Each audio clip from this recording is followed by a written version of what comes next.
Pacers, but we start with Kawhi and Paul George. Paul George and Monty having big games in a dominant over the Mavericks.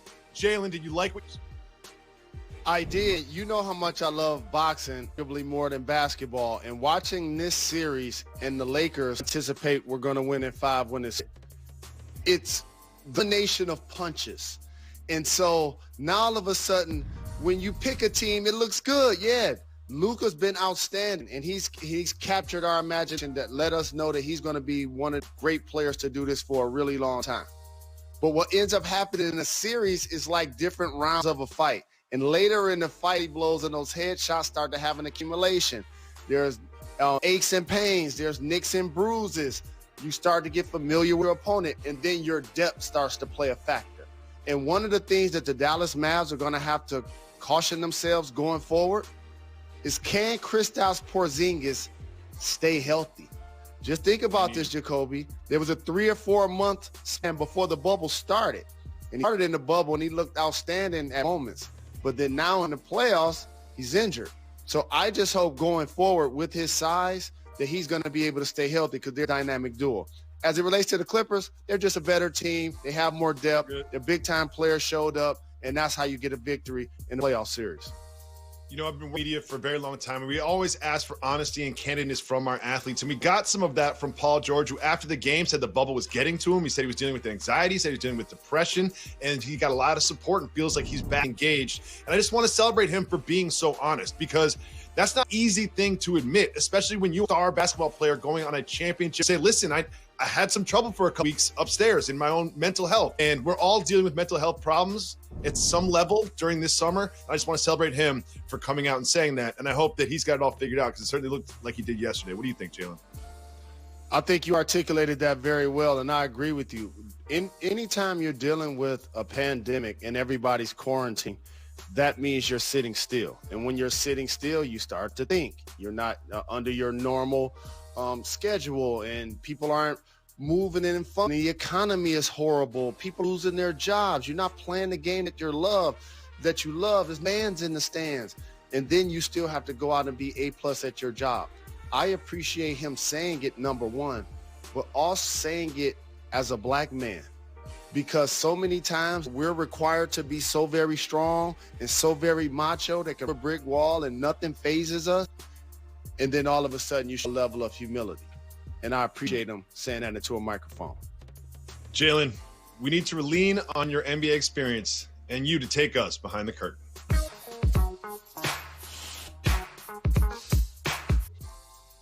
We've all seen it by now. It is Marcus Morris of the Clippers stepping on the injured ankle of Luka Doncic. He has come out and said that was absolutely unintentional, no intention whatsoever to injure Luka Doncic. Jalen, do you believe him that this was an accident? I'm not proud of this. I don't think it's cool, but sometimes things happen when you're trying to win basketball games. If that was me, it would have been on purpose. I watched it. I thought it was on purpose. He came out and said it wasn't on purpose. And you know those are my guys, the Morris twins. We got to get them on the show to talk about it. But this is what he does as a seasoned veteran, bring a level of physicality and to get under the other team's skin. The other best player on the Mavs is Porzingis. And do you remember earlier in the series when he got tangled with somebody and then all of a sudden that led to Kristaps Porzingis? Getting ejected from the game, right? Getting ejected from the game. So as an OG, he's an irritant along with being productive. And so I am not surprised that he's only been everybody on the roster, including their 2 best players. Well, there's the action on the floor, and of course there's what's going on in our country in the wake of the Jacob Blake shooting, and Doc Rivers spoke about it after the game. All you do is keep hearing about fear. It's amazing why we keep loving this country, and this country does not love us back. What white father has to give his talk about being careful if you get pulled over? It's just ridiculous. Keeps going. There's no charges. Breonna Taylor, no charges, nothing. All we're asking is you live up to the Constitution. That's all we're asking for everybody, for everyone. Jalen, your thoughts?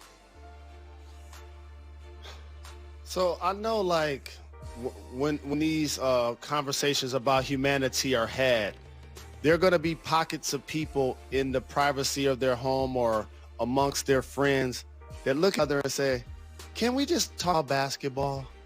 You know, I'm kind of, sick of hearing about the social justice that people of color keep talking about. And so here's what I want to do right now, Jacoby. I'll just introduce a word that we want to see: accountability. What Doc Rivers just said. We're not asking for anything special. We're not asking for no favors. We're asking to be respected and treated as equal. And so all of the people that he just acknowledged, just think about this, Jacoby. We know sports like the back of our hand. And sadly, I know the names of Tamir Rice and Garner and Trayvon Martin and George Floyd and Breonna Taylor and Ahmaud Arbery. Like, I know these names. And it's important for me to keep saying these names for public consumption, because in most of those cases, and I'm going to go back to my word, the police who are paid to protect and serve us, and vigilante cops and or those acting on behalf of law enforcement, you know what they did, Jacoby? Lie on the police report. Lie on the police report. And then the cops either don't get disciplined, don't get fired, don't get in jail. So imagine if somebody committed a crime against you and no justice was served for over 400 years. How would you feel about it? It ain't just happened. Martin Luther King, Malcolm X, some of the greatest civil rights leaders of all time. The best thing that has ever happened to the movement is a cell phone. Because now people, Larry Jones, like, oh, well, this is happening? Yes, this is happening. And we need to get some solutions and make some change. I think that the word accountability is really important in this discussion, because these police officers are acting as if there aren't consequences, because so often there aren't. They are so rarely charged. And when they're charged, they are so rarely convicted. And they so rarely serve any time for the murders or the assaults or the shootings that they do. And you see this happen just after this sort of like reckoning in our country. You see this happen, the audacity of this police officer to shoot an unarmed person 7 times. It's almost as if that person understands and is acting as if there is consequence. And those are the things that need to change. And also, Doc also mentioned this when he was discussing it yesterday, is the way that police officers are trained needs to be completely formed as well. It's so tragic, and that it keeps happening. And a quick point, my brother, well said. A quick point is that, you know how in sports sometimes when things happen in life, like, you know what? I'm not going to say that because it'll be tone deaf. You would think if they want to behave in this manner, okay, they would make sure during a quarantine that they would at least try to clean it up. Jacoby, you and I were talking about this before Floyd on this show. We were talking about, like, wait a minute. People aren't even outside going to restaurants. The people aren't even outside. Yet the few people that happen to be outside find themselves on the wrong of encounters with law enforcement. It just has to change. It absolutely does. Moving on, back to some basketball news. And Brand, the general manager of the 76ers, who's made a lot of moves during his tenure there, says that he is not going to make a move to trade Ben Simmons or Joel Embiid. You and I disagree with this. What do you think he should do? Multimedia that are trumping that I agree. That's what he's supposed to say. What do you think he's supposed to say? Okay? He's a general manager. His job should be to field call at all times to improve. And the only 2 people somebody's going to be calling about based on their current contractual situations are Joel Embiid and Ben Simmons. I'm no fool. I know both of these are great players, but they operate at their apex at the same real estate of the hoop. So if you could get a nice deal, you see Paul George went to the Clippers from OK. If you could get a great deal, you got to consider it. But here's what I want you to think about, Jacoby. There aren't many teams that Joel Embiid actually fit with. No. And I know people go, that's crazy, right? He is a fantastic player. But there are superstar level players that you can just plug in anywhere and they're going to go ball. And then there are those all-star, can be all NBA level players. It's about the situation. So on paper, it's like, oh, go put them in Golden State. No, not really. They want to spread out. They want to shoot the three. And, you know, that, so I can go down teams in the lottery, for example, that probably wouldn't be a fit, of course, based on his contractual situation. And so if I'm Philadelphia, I am considering it. I'm absolutely considering moving Joel Embiid based on what I saw in the bubble and what I've seen from him in his entire career and what Philadelphia should do with their roster. One thing he didn't mention was trading Horford or Harris because nobody wants those contracts. So he didn't have to mention that. But if you look at Joel Embiid's performance over the course of a game, this is now a pattern.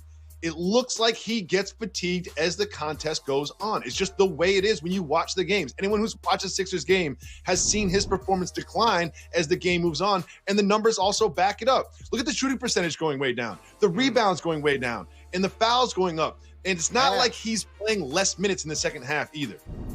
Jacoby, here's the one thing as a player, as you start to get older, we joke, the inability to stop on a dime, okay? You see Russell Westbrook going as fast as he can, and he just launches from the ball. That's called stopping on a dime, right? When you watch a Philadelphia 76ers game, the most skilled, the most talented big man on their team, one of the ones in the game, all NBA player, Joel Embiid is always on the floor. Why is he always on the floor? Because not only he has a history of injury, but there's something that, like your legs become rubber. So now he just bumps into somebody. It could be a smaller guy. It could be a bigger guy. He just falls down. Like I would believe in the previous game that the previous series that they just played, he probably failed 50 times. And you remember that for Dwayne Wade earlier in his career as a smaller guy, he had to learn how to navigate to stay on his feet. And then he was able to keep himself healthy. Joel is going to continue to have to be load managed because he hasn't been able to stay healthy. So to your point, it's kind of hard to stay in tip-top shape when you can't practice every day and or play every game. Welcome back to Jalen and Jacoby. It is time for this segment. Jalen decides what we discuss. It is keep it moving. If you would like to discuss the topic, just say hit the brakes. If you're at the van, jump in the minivan and keep it moving. And we start with some breaking news. Surprising out of Indiana. Looks like there's a coaching vacancy. Keep moving or hit the brakes. Hit the brakes. Nate McMillan, fresh off an extension, has been relieved of his duties as the head coach Pacers. What does this tell you, timing? You know how much effect I have for Indianapolis and everything they did for me, my career, and ultimately moving me to the suburbs and stabilizing my career. I'm really disappointed about how this all played out for multiple reasons. Number one, he's done an amazing job with that team. Okay, to play in that market, Jacoby, you're not just getting the A-list free agent that's going to come there and sign a max deal. You have to draft well, you have to trade well, and then you have to nurture the players that you have. And then all of a sudden you could go sign Malcolm Brogdon. But first, you got to get Oladipo for Paul George from OKC, and then all of a sudden he becomes an all-star. And then Sabonis this year was an all-star. They outplayed expectations basically each time. And so for him to just get an extension, for them to be so banged up in the playoffs, and them to fire him right after this, during this climate, in a bubble, when teams talking about cost cutting based on the climate and the unemployment rate and, you know, just how COVID has damaged the economy. But the other thing, he just so happens to be a black man doing a really good job, but they just fired him seemingly for no reason after just giving him an extension. So I can't wait to hear why they felt like this was the time to relieve him of his duties. If they just gave him an extension, which they did, and they lost a series that wasn't that competitive to the Heat, who are a great team, without an all-star player, something tells me that there was a big blow-up. That's my guess, reading between the lines, that there was a big blow-up between the front office members and Nate McMillan that sort of led to them parting ways so soon after getting an extension. Moving on, we have a big, decisive Game 5 in the Western Conference tonight. Keep it moving or hit the brakes. Hit the brakes. Houston Rockets and the Thunder are now tied at 2-2. How do you think this series will swing this evening? So initially when this series started, I think the Rockets announced that Russell was going to miss the first couple of games. And now that it's later in the series, I'll say on wax something I told you off wax, is that I don't believe he's going to play this series. So therefore, if the Houston Rockets are going to find a way to advance, of course, James Harden has got to be terrific. And his terrific is 40 plus. Daniel House Jr. has to be making shots and be a wild card. Covington, Gordon, Austin Rivers can't have zero like he did in the previous game. But for the Thunder, it's their three-guard flow. Can their three guards control the tempo? That's going to be the key. Keep an eye on Schroeder. I love Schroeder so much. One of my favorite six men of the year candidates. Moving on, the Detroit Lions canceled practice. Hit the brakes. Matt Patricia made a statement about the reason they canceled practice. Just football didn't seem important. He wanted to make sure that his guys were okay in the wake of the Jacob Blake shooting. What do you think about this move from the Lions and Patricia?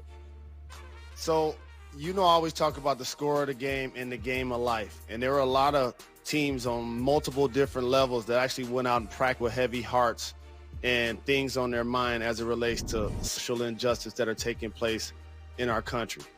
But I'm proud of my Detroit Lions to be the one team to actually make a difference, be the loudest voices. And I know when we look up and we start talking about all-time great teams and franchises and championships, of course, we're going to be the laughing stock. But today, they're getting a championship banner in my heart. That is well put. Even I cannot make fun of the Lions today. Moving on, Russell Wilson says he wants to play football for quite some time. Keep it moving or hit the brakes. No surprises. As long as they're going to pay you, keep doing it. Keep it moving. We keep it moving. We keep it moving. We have the first no-hitter of the MLB season. Keep it moving or hit the brakes. Did you say baseball? Keep it moving. Wake up. Jalen, wake up. Jalen, wake up. Moving. We keep it moving. Messi might be on the move. Keep moving or hit the brakes. It's going to be news when he lands somewhere. Keep it moving for now. We keep it moving. We keep it moving. Jalen, a piece of hip-hop history. Hit the brakes. Is up for auction.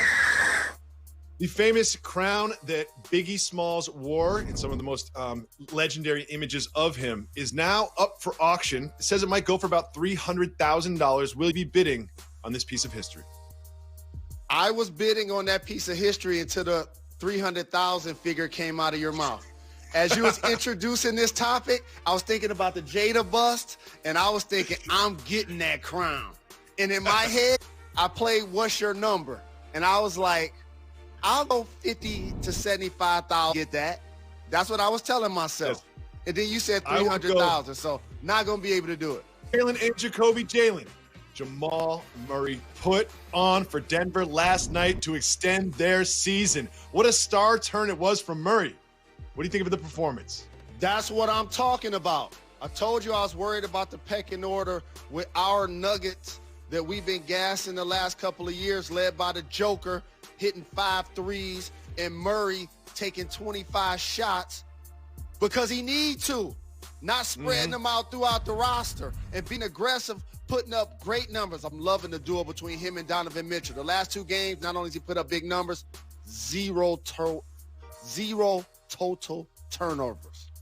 Wow, it really looked like he could not miss in the fourth quarter. And Jalen, just very quickly, I want to celebrate this play. Because you see where it starts at the logo, splits the defense, and then jumps up, takes the contact, and finishes at the rim.